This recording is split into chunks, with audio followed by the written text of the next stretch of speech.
Oublier sa brosse à dents à l'hôtel, ça peut arriver, mais oublier le prototype d'un produit high-tech top secret, là, c'est un peu plus embêtant.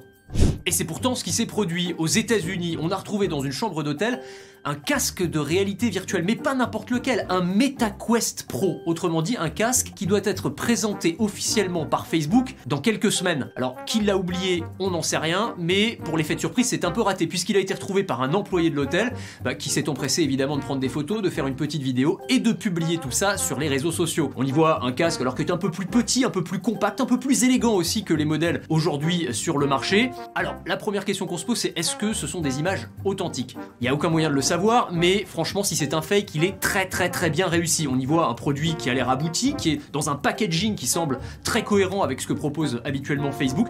La deuxième question, c'est est-ce que Facebook n'a pas organisé volontairement cette fuite, histoire de se faire un petit coup de pub? C'est assez peu probable. En fait, aujourd'hui, entre la conception par les ingénieurs et jusqu'à la fabrication par des dizaines de sous-traitants un petit peu partout dans le monde, eh bien, il y a des possibilités de fuite qui sont quasiment infinies. Et il faut aussi savoir que dans le monde de la tech, eh bien, les oublis comme ça, c'est une grande tradition. L'exemple le plus flagrant, c'était en 2010, l'iPhone 4 oublié par un ingénieur d'Apple dans un bar. Il avait été revendu à un site high-tech pour 5000 $, qui avait sorti toutes les informations avant la présentation officielle.